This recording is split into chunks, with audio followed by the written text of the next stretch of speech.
Hello and welcome to our EV meeting. Here you can see who is presenting tonight. It's a fairly long presentation or meeting, so if you don't want to watch the whole thing or listen to it, just pick out what you want to look and listen to. All right, welcome to the September meeting for Electric Auto Association, SacEV. I'm filling in for our illustrious president, who ran into a car the other day, and same day went into surgery. And he's, how long ago was that? Was that a month ago? August 6th. August 6th. Sunday morning until the minivan ran over me. So it was a minivan. It wasn't like a sports. It was. Were you out running, George? I wish, but it was a nice morning walk up to that moment. Okay, well, we're really thrilled that you're able to join us, George, and I assume you'll be up with the baton at the next meeting. We also have some special visitors from the South Oregon Hybrid Electric Vehicle Group. Can you guys stand up? And we have James and, oh, I lost the card. James, can you introduce your two compatriots? Sure. And explain why you're here? I mean, besides being a great meeting, of course. Pizza. What, this is in Oregon? We just wanted to see what a serious group of electric vehicle owners was all about. So we're about a third to a quarter the size. Southern Oregon. The EAA now has 2 chapters in Oregon, one in Portland, that's the Oregon EVA, and one in Southern Oregon, that's us, Southern Oregon Electric Hybrid and Electric Vehicle Association. Let's see. And you're on your way. You're on your way to somewhere. In Ashland, Oregon, and our real purpose is a Tesla tour tomorrow. We've got 2 owners, one of which is here right now. Linda Lee is Tesla owner, and you can take 3 guests. So guess what we are. Yeah. So that's what we'll be doing tomorrow, and yeah, a couple of other people with us too. Thank you. Let's give them a round of applause. All right. Thank you, James. And again, all 3 of you, welcome. Thank you for stopping by. We're honored with your joining in on us. Especially, we only do it every 2 months, and to have lined up your trip right with our meeting was pretty awesome. Okay, so we've got a, turn on my,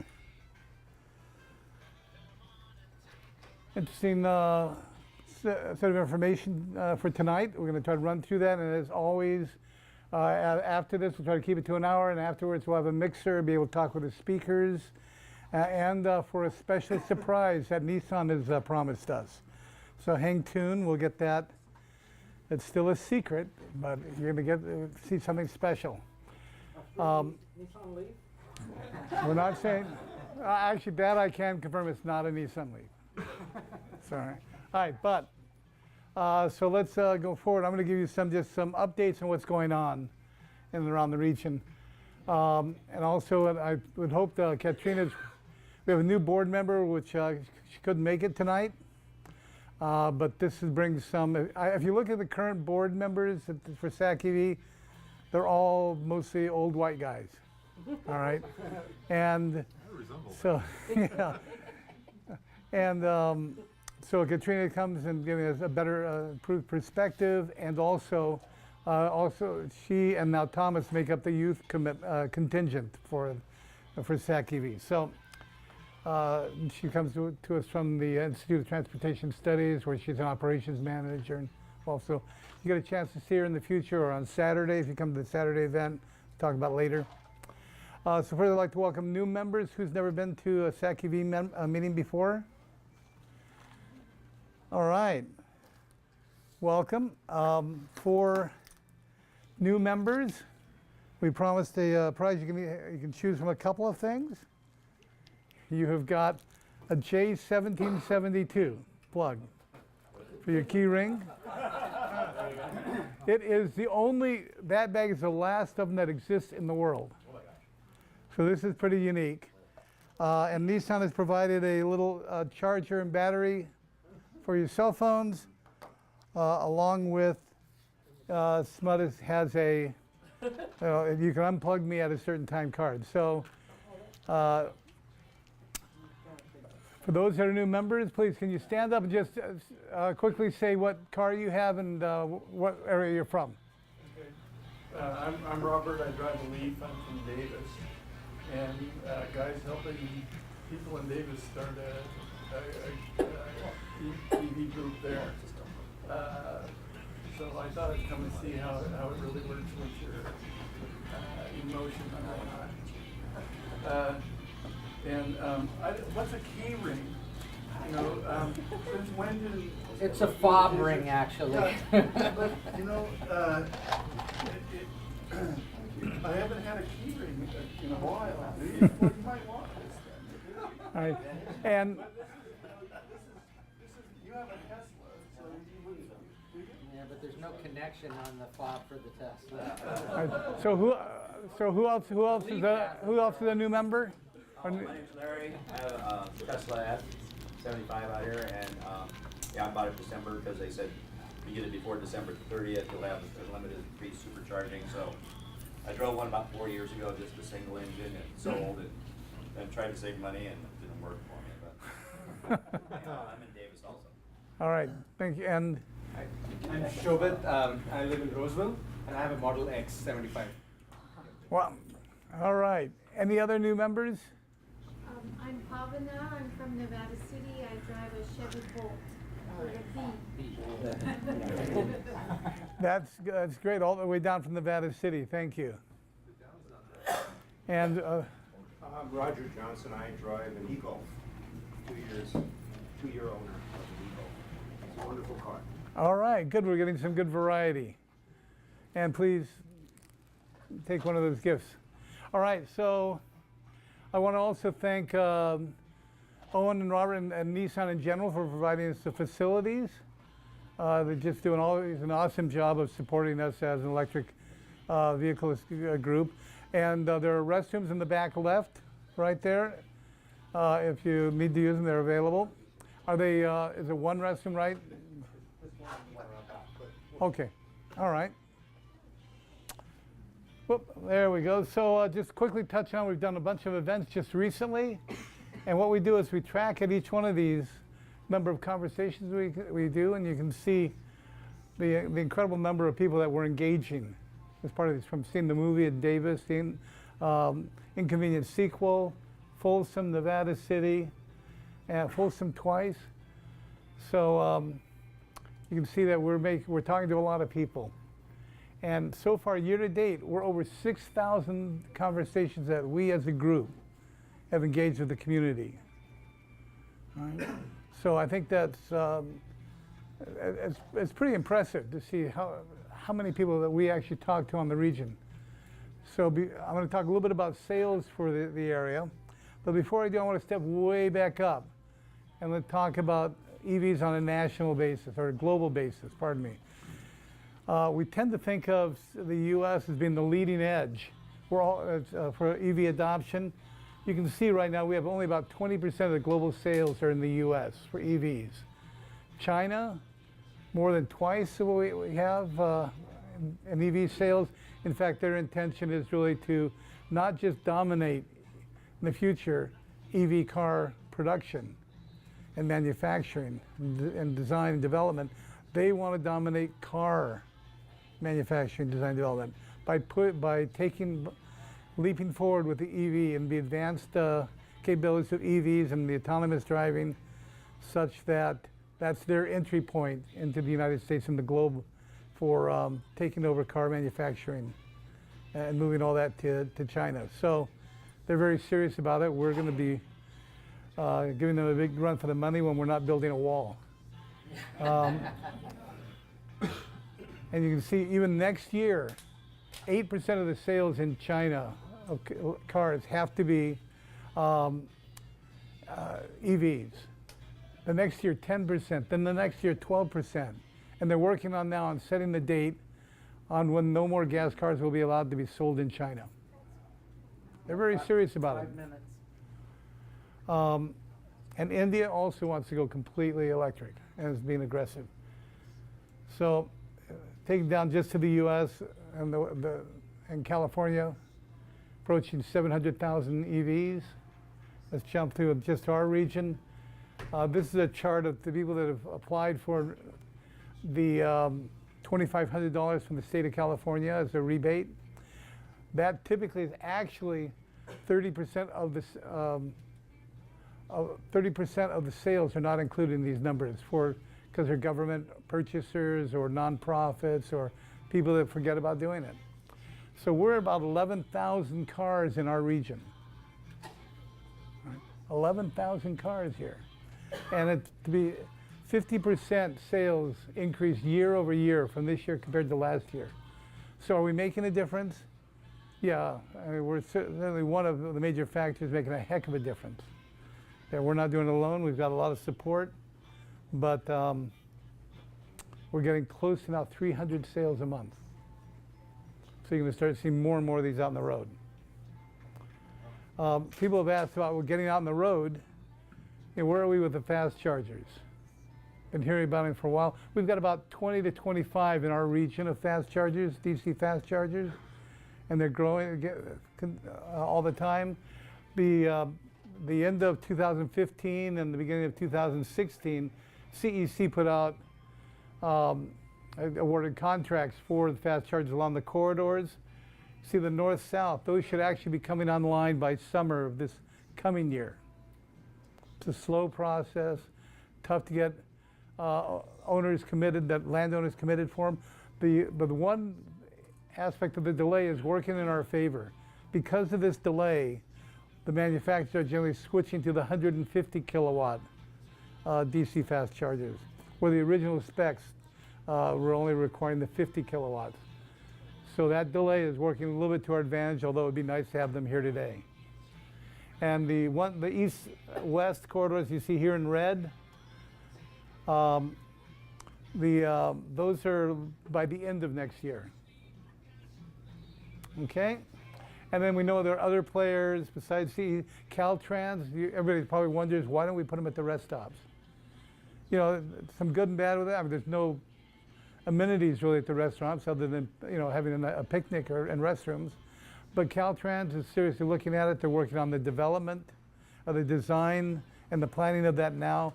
And in about 2 months, they should have some good information for us, and we'll invite them to this meeting to tell us what they're doing along the what do you call those on the highway? The rest stops. Thank you. Of course, we know Nissan in Japan with the Drive the Arc between from Monterey up to Tahoe, and VW, the big VW settlement that one of our speakers may touch on.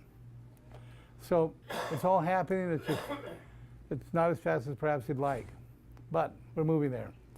So with that, I'd like to introduce Jennifer to give us an update. I'll just go ahead and sit down. I mostly wanted to just come and check in and share a few updates with the group. Following up, I think the last time I was here, we were sharing an update about the Volkswagen settlement. The update really since our last talk, as most of you have probably heard, I know Guy shared the updates, but the California Air Resources Board approved the big investment plan, which is Volkswagen's first $200 million investment across the state. And that investment plan identified Sacramento for $44 million in Green City initiatives, which include, it's anticipated to include about 75 chargers, probably something like 50 DC fast chargers to support delivery fleets and e-ride-hailing services, the remaining 25 for car share. That program, so now that it's approved, they're in the processes of developing it with an initial focus on car share. In terms of where the city is at now, since the last discussion, we presented an update to our city council. We were very pleased to have the SacEV Association there, as represented by both Guy and George, and I will also thank the EV Association for sending Lloyd Levine out to the Air Resources Board hearing to provide support. And it was really powerful, I think, to have that testimony and the information, especially to our city council members, describing the local involvement, the efforts, and the support. So we presented that update to City Council in July, and they directed staff to move forward with preparation of the city's own EV strategy to try and map out all of these opportunities and these exciting initiatives and to show priorities for us to focus on. So we are in the process of developing that strategy. The intent there is to release that for public review soon, within the next month or so, and to have a meeting. I would be happy to come back here as well. As it always goes with government, there's never enough time. You know, we're working to get an update to council by the end of November, which means we're working to complete the plan by the end of October so we can meet all the publishing requirements. So the approach there is it is really the start of the conversation. So today there's a couple of updates I wanted to share and get some input on that we will cover in this strategy. So before I jump there, I will note as well that as part of this effort, as we're working on the policies, we have taken some steps to update the city website. So we now have our first online EV parking map application, which is very exciting. Now, you all are very savvy. You're going to know where to find chargers. You have apps on your phones. What we're trying to do is to make sure we're pushing that information to others, maybe people that are on the fence or haven't yet purchased an EV, and also to show that the city cares. So what we did is we took our online parking map, which gives you data on parking garages and rates and locations, and we've now overlaid it with data from the Department of Energy showing fuel station locations, and that's now on the website.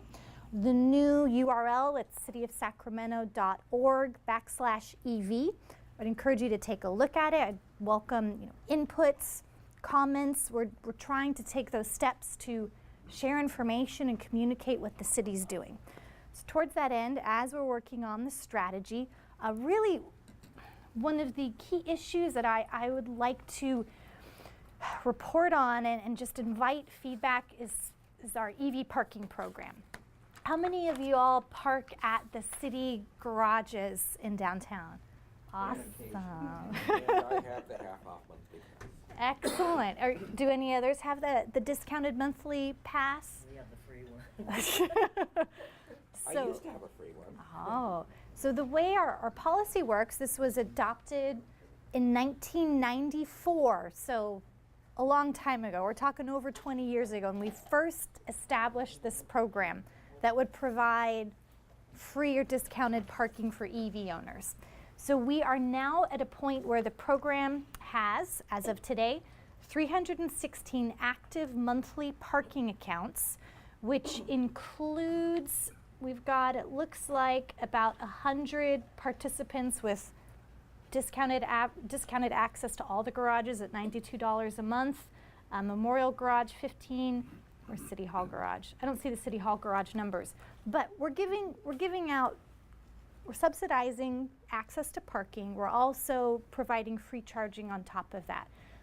What we know is for the top floor of City Hall Garage, where we've got 15 ports, we are paying, and that's either us or the Air Resources Board. I'm not sure, still confirming who pays the bill there, but it's about... You do. We do. Good.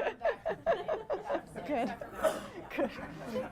We're paying, it's about $1,200 a year per charger for electricity costs. And that's not, we don't have all the chargers metered yet. So what we're trying to do now is just take stock. And what I'd like to hear is, from the users, what's the perspective on that program? And what are you hearing in terms of how big of an incentive is it to people buying EVs? How much do you care about the free charging? Or how important is access? The chargers are often full. Yeah. Are your EVSEs web enabled to know whether they're free or not?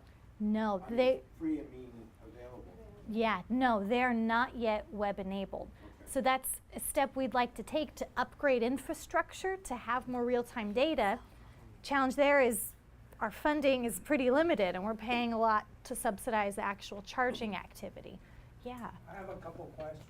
There are two groups. We have the people that work downtown and they have the subsidized parking rate. There's the other group, like for me, I'm in Woodland. Once in a while I come down to Sacramento and use it. And the difficulty was there's only one garage left where you can use it now. You can't use the city hall, the free parking. For the You can't use discounted City rate. Hall one, it's just the one down The by- Tower Bridge. By the Tower Bridge. Yeah. And we're bringing money downtown, Mm-hmm. you know, somehow that's not put in the equation. When we go down to Sacramento, we go down to Old Town, we eat something.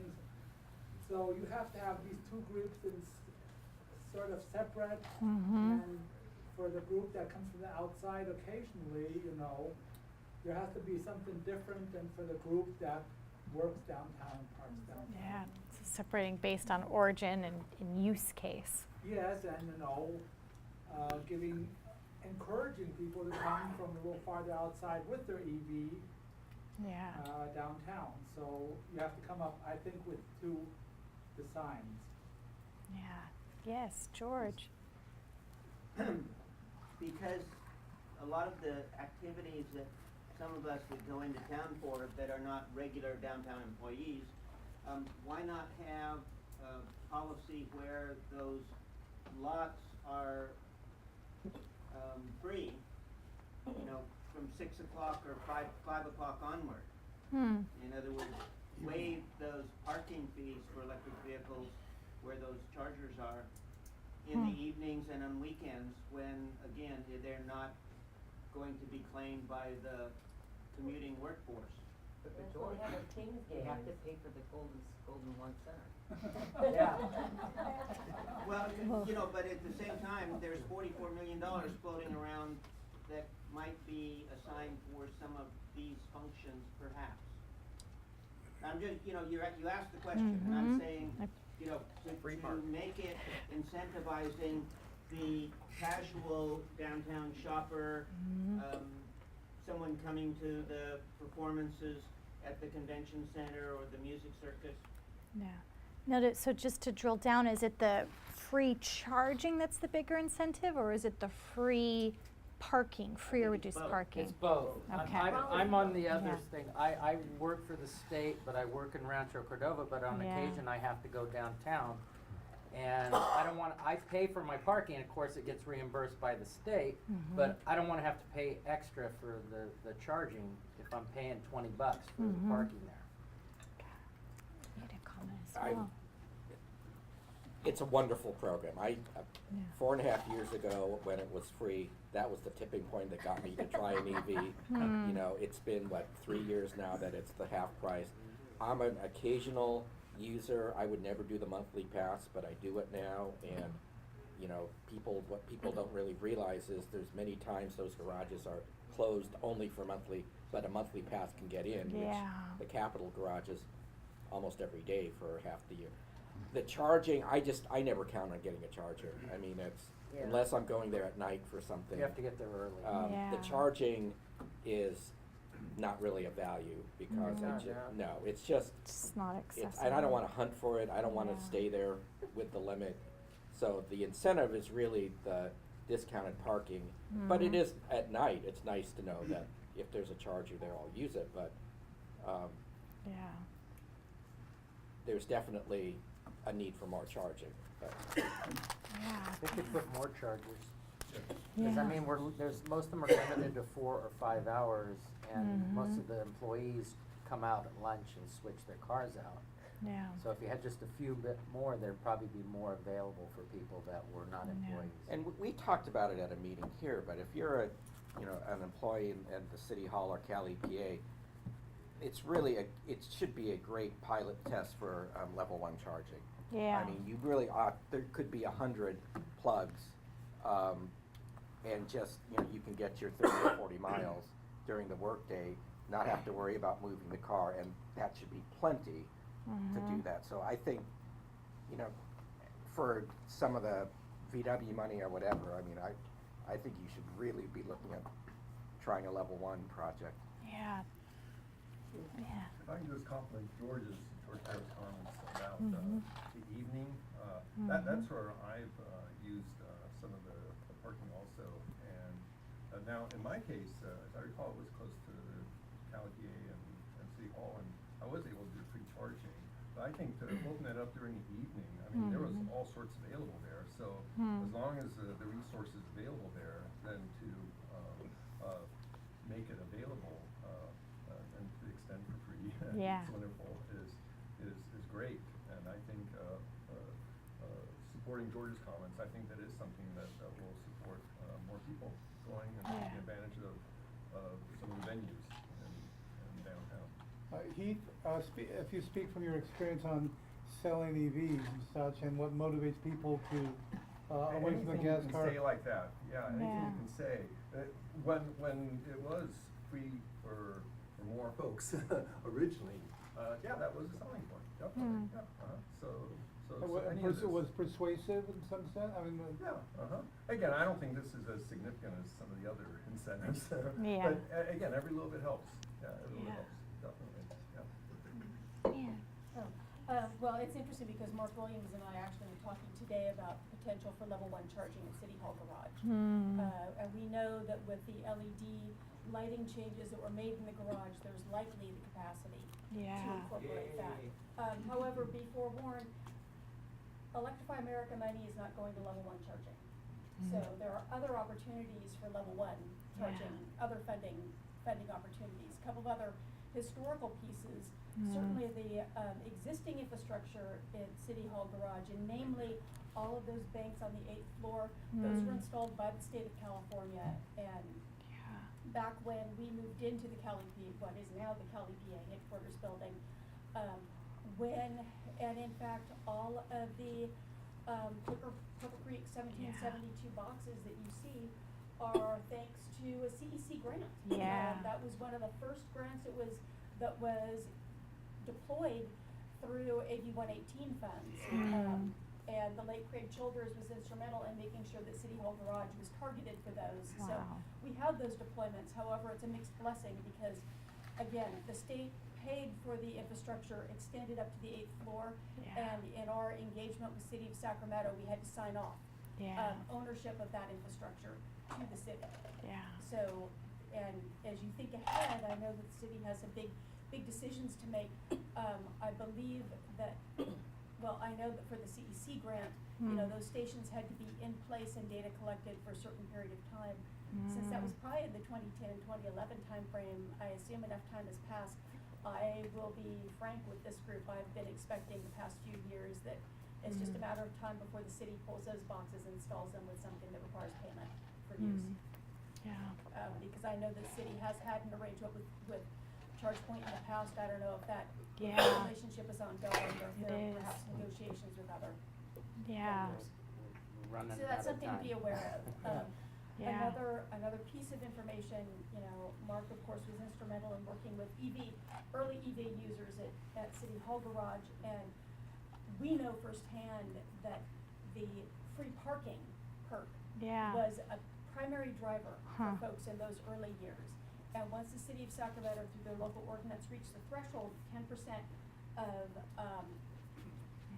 total garage capacity was met by EVs, that immediately, you know, negated the free perk and turned it into basically half price. I mean, you know, $92 a month charging, or for access to the garage, which is still half the going rate. And we do know of a number of occupants of the garage that chose not to get another EV. They felt that that was not enough of an incentive. They wanted it for free parking and free charging as the banks were at capacity with additional EVs, and when the free parking turned into $100, it no longer was the advantage. And we know a number of users who went back to parking on the street and moving their cars every 2 hours. And I think to add to that, a lot of my understanding is a waiting list to be able to get even the Correct. discounted parking. You can't. Most people can't get it now Thanks anyway. for bringing that up. Actually, when I was leaving leaving tonight, I rode up in the elevator with someone who said he knows someone who got an EV and discovered there's a 3-year waiting list for access to City Hall garage. Well, the Tower Bridge is still free and Old Sacramento is still free. Exactly. They are, and yeah. I know That's a a number long of walk. folks who are parking there, but it's a walk, and you just take Yeah. that. I would take that over moving my car for 2 hours. Yeah, but that's- Yeah. You can put a bicycle in this car. Great. All right. Right. Well, Thank you for thank coming in. you. We'll This will follow be. up on this topic, Yeah, this will be. Yeah. How can we make sure that EV, I'm very skeptical that the city of Sacramento will not be pulled over the table by some charging company for their benefit and not for the benefit of the EVs. So I have this concern. How can you address that? If you drive an EV, you know our concerns. Yeah. Well, I think You drive one. I do. Which one? An e-golf. Great. Yeah. It's. So you're at least prepped and ready and have Yeah. your own opinion about these things. Absolutely, and that's part of the intent with developing a strategy. It's something we'll take to council with goals and priorities that identify access and increasing consumer access, maintaining, committing to our infrastructure, exploring how to maintain chargers as a sustainable resource for the public and something that continues to incentivize ZEV trips. So that's where the role of the strategy, I think, can set the tone, and it will direct how staff implements it. To help, I think, we'd like to offer going forward in the future. So let me go ahead and switch here. Additional input from a broad swath of EV owners and EV drivers to meet with you regularly and to have a group. I'd like to ask those people that would be interested in, it's going to take some work, but to be able to review and analyze some of the details on these things. They want to form a small group to help advise the city to let, no, let's see, who would be able to collect the names of those? Anybody want to? All right, then just come to see me, and we will add, we'll form a group that will be more than just off the top of the cuff and stuff, because I think there are some good ideas that started here tonight, and I think there's a lot of experience that can help. So we want this to be a great win for the city. Good, thank you. Staffwood's networks. There were meetings in the last 3 days in Sacramento on that. There, people are working on that, no doubt. I'm going to back up a slide. 2, 3, 4, 5, 6. One more. There we go. We have a late arrival. Do you want to stand up and introduce yourself? Hey guys, sorry I was late. I got caught up at work and then there's traffic on the causeway, like usual. But yeah, hi. I am Katrina. I'm now joining the board because why not? I work with electric cars. I work over for UC Davis. I am managing a California-wide study funded through CARB, so yay. Trying to understand how households with plug-ins drive their fleet of vehicles. So for example, if you have a Tesla and a truck and you want to go skiing in Tahoe, are you going to take the Tesla, or are you going to strap the skis to the top and go, or what are you going to take? So kind of fun stuff like that. We're trying to understand like how people are using the cars and some choice options and such. So I'm joining, just hanging out. I'm also gonna try to be part of the Davis group that we're starting up. I don't know what else this says, but I have a Volt. So I recently bought a Volt from my dad. So it's the 2011. So pre-HOV stickers. So it's kind of fun. It's a number 176. So back in the day. And I got my start in electric vehicles and sustainability by, actually back in the day, my dad had the 2 GM EV1s, so way early, as well as 2 Toyota RAV4s, so like the 2002, early 2000 friends. And then, everybody kind of stopped, and so I'm very excited to see that electric vehicles are, coming back into flourishing. Really excited to see that Pacifica out there. So I don't know whose that is, but I want to be friends. Yeah, I want to be friends with you. I'm into that. I want to hear about that one. Okay. Yeah, I came in. Yeah. So anyway, hello guys. I'm happy to talk Let's about give cars. Katrina and Jennifer, thank you for being here. Well, good evening, everyone. I'm Randy. I'm on the SacEV board. My day job is I'm the U.S. Navy's representative to the state of California government. So I work on legislative issues, executive branch. I spend a lot of time in the Cal EPA building. Don't have that hat on now. But what I'm here to talk about is this exciting project that the Navy did in California with an EV project. We did a 205 EV vehicle fleet through 10 installations in California, both the Marine Corps and the Navy. Largest federal fleet ever done. One of the reasons it was done, and this was a very high priority of the Navy leadership and the Pentagon, to provide a very visible example of EVs out in the communities, because these are fleets that are like in San Diego that will have people going from downtown to Coronado or around, and they'll see them being driven. They're not going to be the Teslas. They're not going to be the kind of the sporty ones. It's going to be workhorses, and it's going to be Navy vehicles, which means the Navy has researched them and basically given the seal of approval that they're effective vehicles, because we were required by law to make sure that they're cost effective and of a similar cost to a conventional car. We figure it's going to save 51,000 gallons of gasoline a year, and I mean, it has not been lost on granted this was prior Navy leadership, but we won't go there. It has not been lost on the national security issues that surround, fossil fuel, and the Navy is the one that is patrolling sea lanes and making the world safe for petroleum, unfortunately. This project, it was over 10, it was 205 Ford-focused EVs. We put in 92 charging stations, including at the main base in San Diego, a ChargePoint DC fast charger.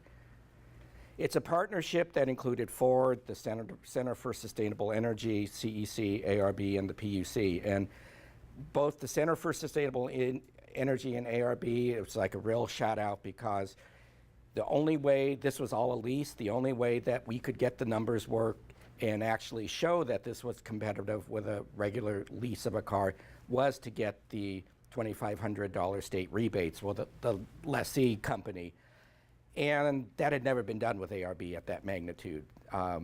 So we had to do a lot of creative work on how to basically give the federal government 205 credits, or the leasing company the 205 credits. And that took about 6 months, but it was worked out, and it kind of was the process that made the whole thing work.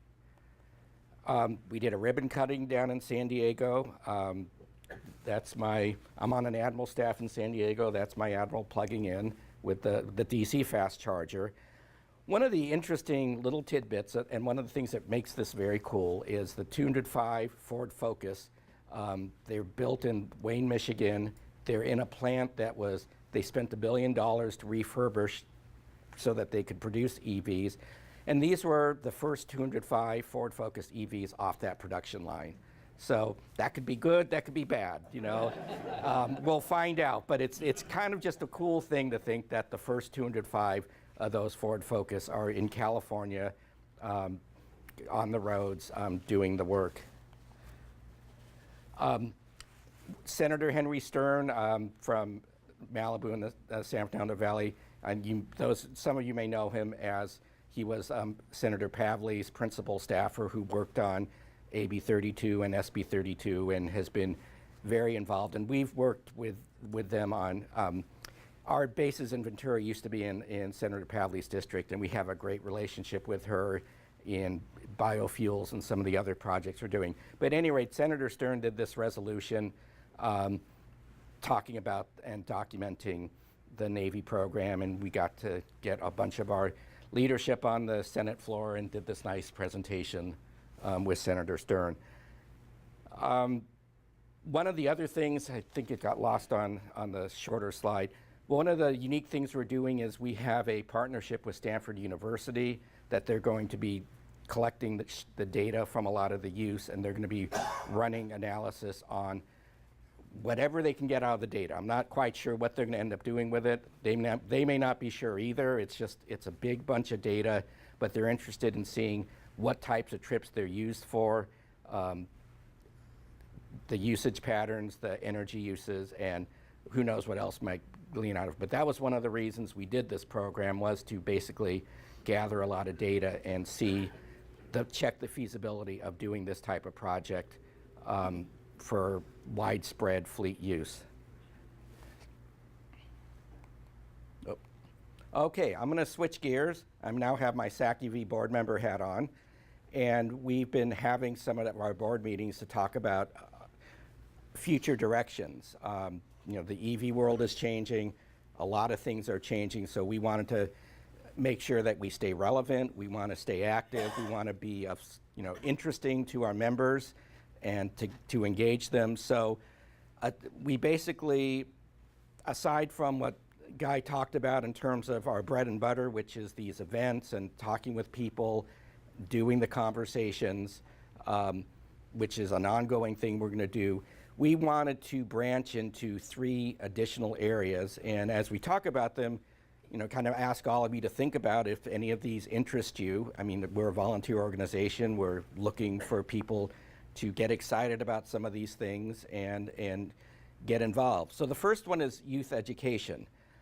We recognize that you know, right now, future EV drivers are in elementary schools and junior high schools, but especially like in elementary schools, what a great opportunity to develop our work on curriculum, to talk about EVs, to talk about why they're good, and to sort of have little pamphlets, little materials designed for them so they can go home and kind of convince their parents to go out and that it'd be really cool to drive an EV. So we're thinking, and we're still working on this, and I think this would be a wonderful thing to work on with the city of Sacramento, but just a wonderful way to kind of reach out to the communities and plant those seeds for the future of EVs, and I guess maybe some of their parents will do it. EV infrastructure, you know, again, Guy talked about the fact that we all know it's needed. There's not enough of it. We've been very involved in the past in some of these issues. Guy was being modest when he showed those CEC grants because we were very instrumental in getting those grants done and pushing the issue. I mean, we are located in Sacramento, so we have the advantage of being able to easily interact with the state agencies that are involved with that. So it's great. We wish they were already in, but you know, progress comes slowly. The other pillar is increased involvement with local and state governments. I would also add regional governments to that, but again, it's an advocacy role. It's working with the various agencies to promote a wide spectrum of friendly policies for EVs. I know we've been in the past working on parking requirements, charging requirements, being involved in the basic planning infrastructure for making new development friendly to EVs and supporting programs. So these are aside from our regular events where we just want to talk to people, show off the cars, and kind of reach out and touch them, these are 3 sort of newer roles that we want to branch out into, and I encourage you to get involved. And I think there's some exciting things. You know, having had 2 boys that went through public schools, I'm particularly excited about the idea of you know, using EVs in the schools as a way to educate people. And that's kind of our new direction. Anyone have any questions? Yes? I have a question about the Navy project. Mm-hmm. I'm wondering, when you were comparing the cost effectiveness of the electric vehicles compared to gasoline, was that just initial purchase, or was it also looking at the long-term, like gasoline purchases versus? Well, these are 3-year leases. Yeah. The question is, when the Navy looked at the leasing, how much did we factor in future costs and future savings? And these are 3-year leases, so it was just during the lease period. A straight comparison between the cost of, and that would include maintenance, that would include the spectrum of costs. So yes, that was very carefully compared because, again, under federal acquisition law, we have to show that it's cost effective. Yes? Did you do a small training program at the Navy for every driver so that you just didn't throw the key at them? No, again, I haven't been involved in that level. I mean, they want to make it work. Yeah. And it's just, you know, my understanding is there's a lot of people really excited about it, and I think it's going to be word of mouth. I know I've talked with other fleets that, you know, have done them, and they end up scrambling to be the ones who can take the EV out, because we all know they're fun to drive. You know, they're really fun, and they're just, why not? If you see the kinds of gasoline cars the federal government buys, they're not really fun to drive. If you have any more questions for Randy, we've got the Tablet Social afterwards. Yes. So as one footnote for the youth education, I was talking to Phil Haupt recently, and they have a big contract, big by their standards, I forget the school district, but one of the local school districts bought 18 electric buses. All right. So the kids are going to be, at least increasingly, they're going to be exposed to electric vehicles because that format is incredibly cost effective in that kind of a driving format. And the one thing they won't be exposed to is diesel particulate. Yeah.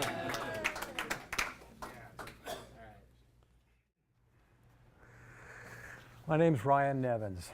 Guy asked me to tell you about a new vehicle which begins production next year, the Workhorse W15 plug-in hybrid electric pickup. It's built from the ground up, not a converted internal combustion truck.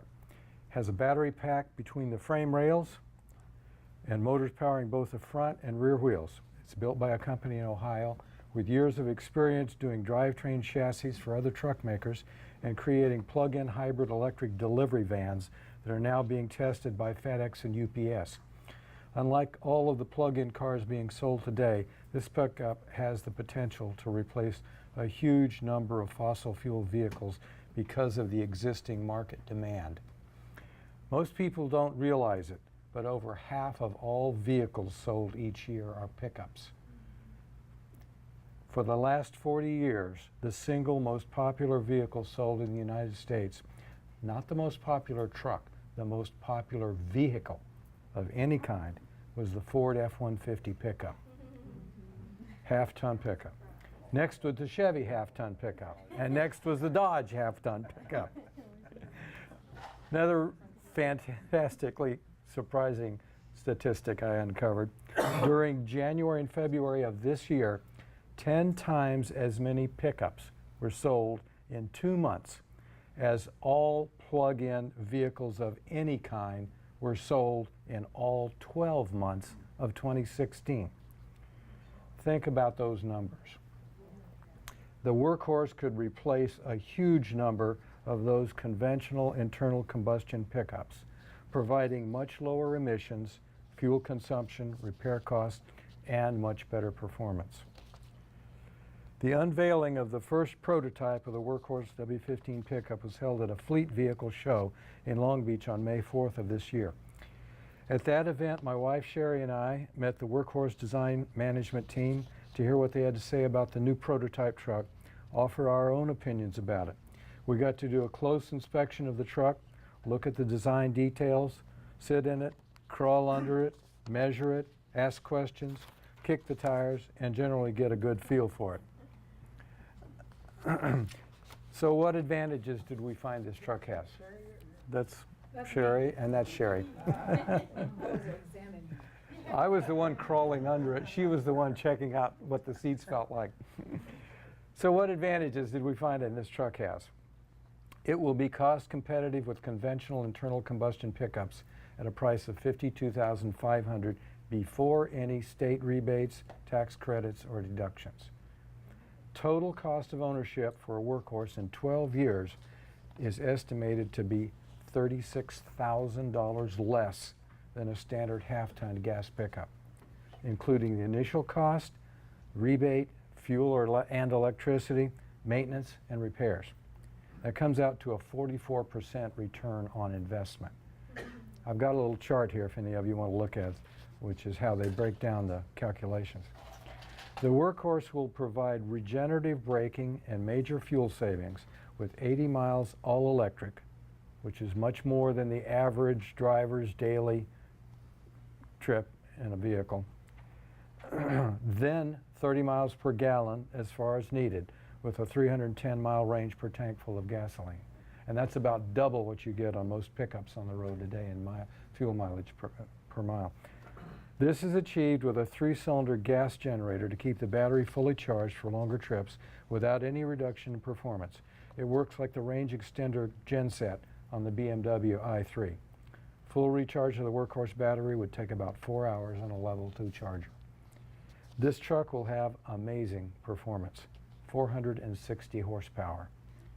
Those who have test driven it, and I have links to reports from Car and Driver, MotorTran, Trucks.com, and others, have said it accelerates and handles more like a sports car than a truck. The 0-60 time is the same as my wife's Tesla Model X. Battery pack under the floor makes it for the lowest center of gravity of any truck. It's designed to be the safest truck ever built, with a front crumple zone, all-wheel drive, automatic braking, lane departure warning, and extremely strong frame and battery structure below the passenger floor. The payload capacity is 2,200 pounds, more than twice a half-ton pickup. Towing capacity is 5,000 pounds. It has 12-inch high ground clearance and 4-wheel drive for off-road and bad weather capability. There's a 5-passenger cab, although the rear seats we found in our inspection are a little tight. They're usable. I can fit in them, and I'm 5'10". A 6.5-foot textured load bed, which will carry 4x8 sheets of plywood with the tailgate down. Carbon fiber composite body panels that are lighter, stronger, more dent resistant than steel or aluminum with integral color. The front does look sort of like the helmet of a stormtrooper from Star Wars, but maybe that's appropriate if it's the truck of the future. It has built-in 120 volt and 240 volt power outlets. I should have gone further ahead on this, I'm sorry. For 120 volt, 240 volt outlets for power tools or whatever other electrical needs you might need. Ryder Truck Rental has signed an agreement with Workhorse Company so that Ryder will provide distribution and maintenance from their 800 nationwide locations.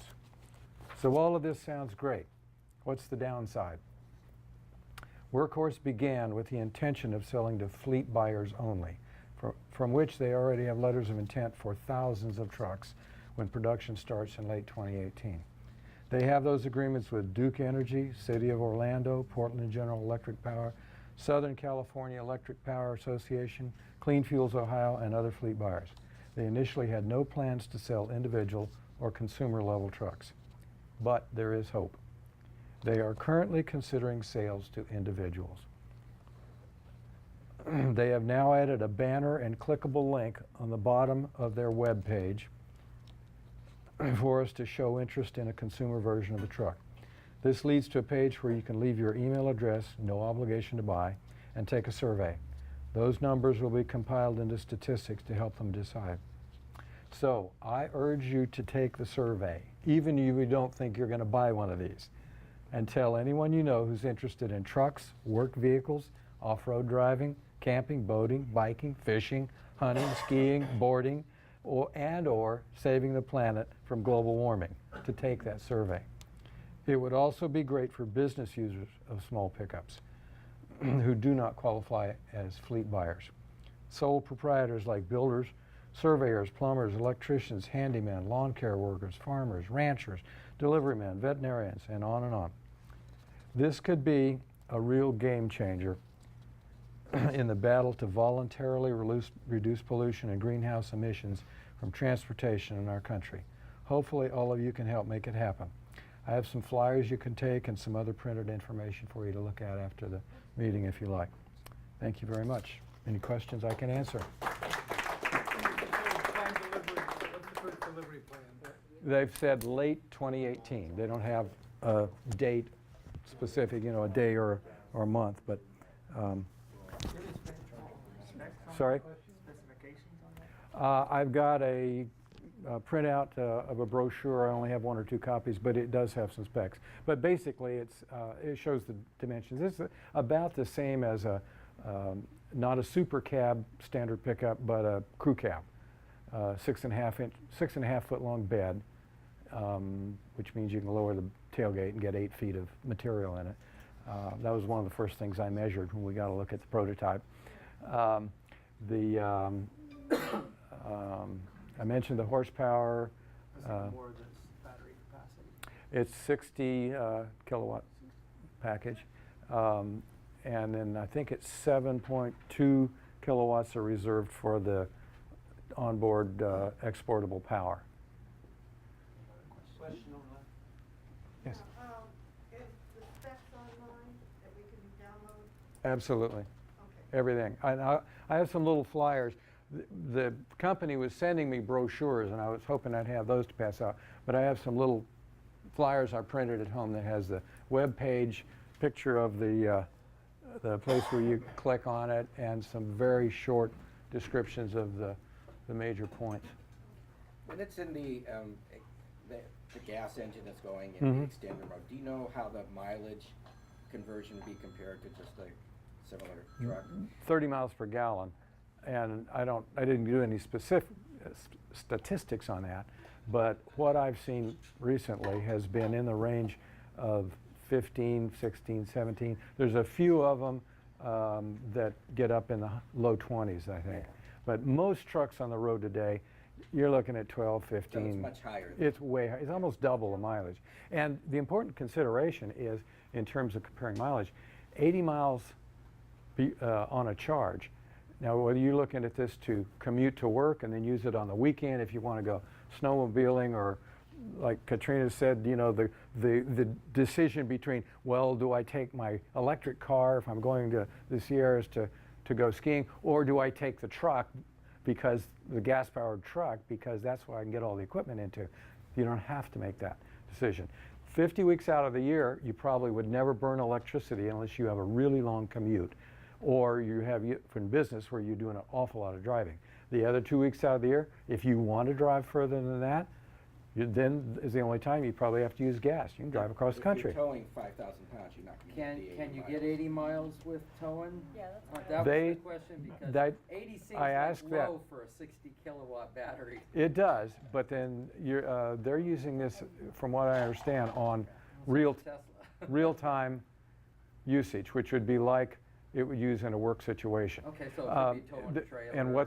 And what they've told me, I asked that specific question, and they said this genset generator and 3-cylinder gas engine, which by the way is the same one, buy it from BMW. It's the same one they use in the i3, is designed to charge the battery fully when it's running.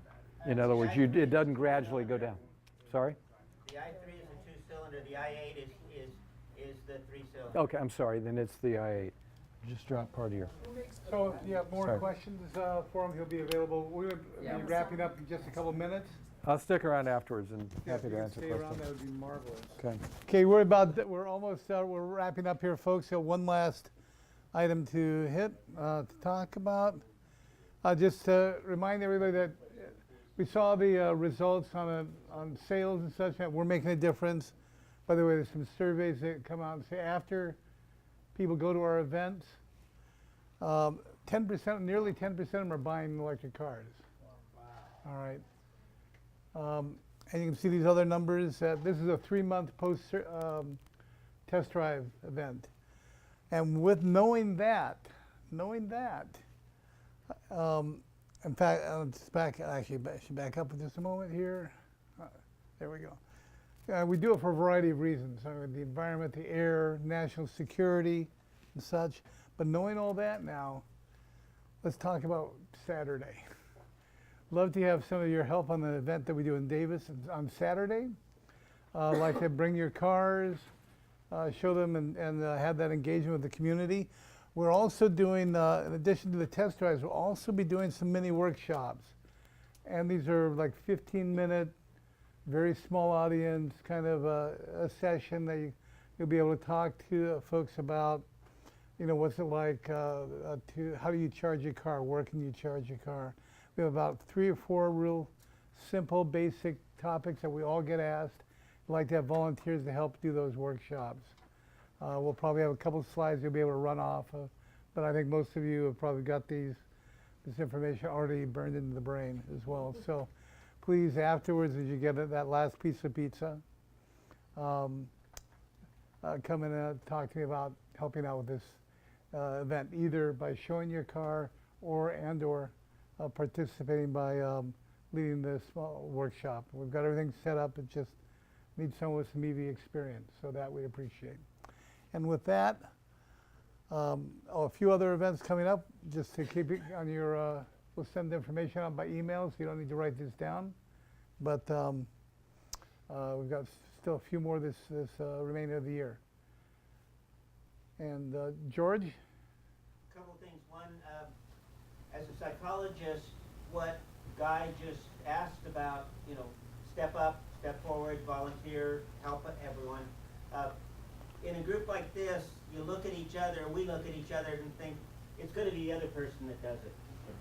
They don't need me. Yeah. And the reality is, we need you. And each one of you represents an expertise and a particular and unique kind of enthusiasm to spread the gospel. So don't assume that it's just Guy and Peter and Randal and Eugene and myself and Wayne and this really will move best if we have a tsunami of support from each and every one of you, or at least as many of you as can give the time. So again, please, this will be a revolution. It will be a paradigm shift, but we have to push the edges. And we are part of that. We're making that happen.